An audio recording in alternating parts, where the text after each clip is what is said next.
sooner or later, there came a point where England expelled that seed of truth out of their country. You know, that seed landed right here on this continent. Whole churches, whole Baptist churches left Wales and came to this continent.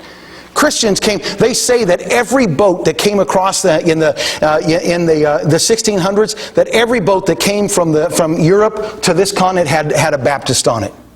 It had other people too, but they say there was a Baptist on every one of those boats that came across. And as England expelled that seed of truth, it landed here in what eventually became the United States of America. Now, I'm going to just, unlike some people who are, patriots, I do not believe that, and I believe I am a patriot, but I don't believe America was ever godly and pure and good. I think that's going way too far.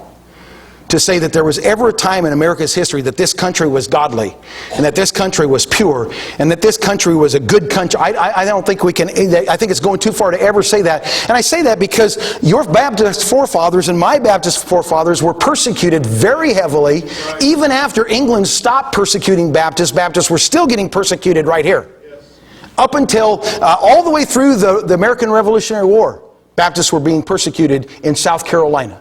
Up until, in Virginia and South Carolina, up until the writing, all the way through the writing of the Constitution, Baptists were being persecuted in Virginia, South Carolina, especially those two states. They became states. Up until not until the ratification of the Bill of Rights did Baptists experience rest from persecution here. In fact, part of the reason why the Bill of Rights was written was because they started realizing that we've got to do something to help these believers that are not protected by our current form of government. We've got to find some way to protect them.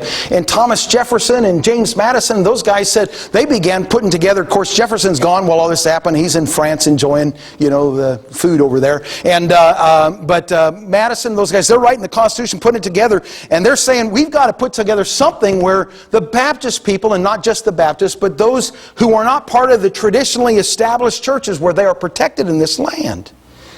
Now, I would not go so far as to say that our country was godly back then, but I would say this.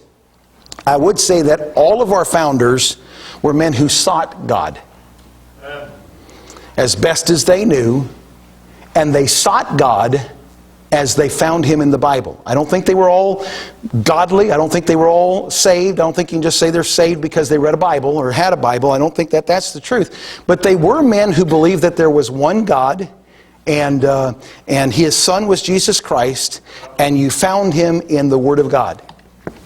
So that as they were working on the Constitution and the Bill of Rights, as they were working on these, the most commonly quoted reference work for them as they were putting it together, it's not the Roman Constitution, and they did use the Roman Constitution. The most commonly used reference work for them was the Bible.